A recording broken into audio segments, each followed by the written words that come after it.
মাহমুদ হোসেন শামীম, শুভ সকাল, স্বাগত একাত্তরের খেলা জগে।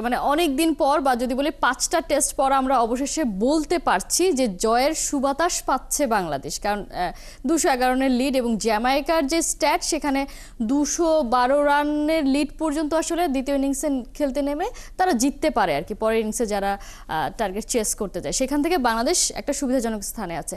সবকিছু মিলিয়ে তৃতীয় দিনের বিশ্লেষণ আপনি কিভাবে করবেন? শুভ সকাল একাত্তরের সমস্ত কলকুশলী এবং দর্শকদেরকে।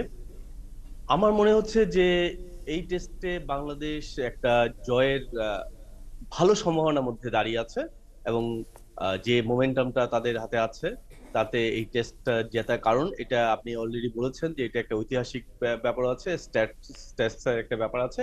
এখানে সবচেয়ে বেশি 212 রান করে 2003 সালে শ্রীলঙ্কাকে হারিয়েছিল ওয়েস্ট ইন্ডিজ। এটাই হাইয়েস্ট চেজ এখানে।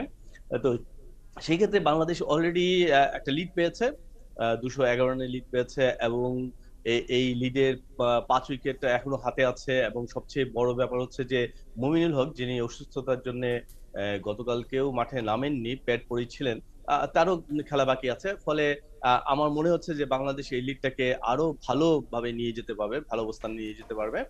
এটি একটি দিক। আর আরেকটি দিক হচ্ছে যে আমাদের এখন দারুণ কনফিডেন্স, বিশেষ করে পেসারদের উপর। আমাদের বোলিং ইউনিট টোটালটাই, স্পিনার এবং পেসার সবাই ভালো করছেন।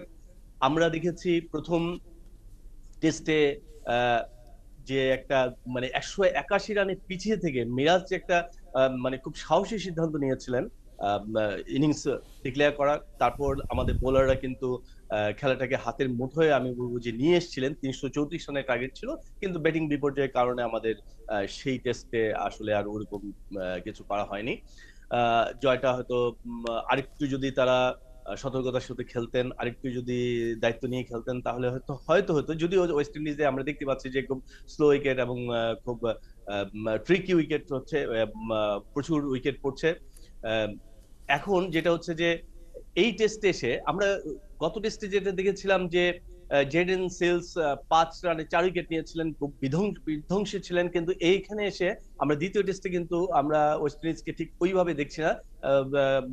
সিলস 42 রানে বোধহয় 1 উইকেট মাত্র নিয়েছেন এবং আমাদের ব্যাটাররা দায়িত্বের সঙ্গে ব্যাট করছেন।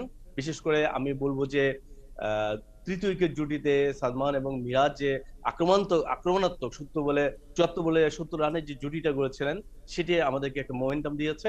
তারপরে আপনার জাকের আলী লিটনের সঙ্গে একটা ভালো পার্টনারশিপ করেছেন। জাকের আলী তাইজুলকে নিয়ে এখনো উইকেটে আছেন এবং জাকের আলী আমার মনে হচ্ছে যে একটা ভালো ফর্মে আছেন, তাইজুলও রান করতে পারেন। এবং সব মিলে আমার মনে হচ্ছে যে ইনিংসের লিডটা একটা ভালো জায়গায় যাবে। আর আমাদের ভরসার জায়গা, আমি আগেই বলেছি যে আমরা পাকিস্তানে একটা দুর্দান্ত সিরিজ জয়ের পর কয়েকটা সিরিজ আমাদের খারাপ গেছে। সেখানকার এই খারাপ হওয়ার মূল কারণটা আমি বলবো যে আমাদের ব্যাটিং বিপর্যয়, ব্যাটিং এ সমস্যা ছিল।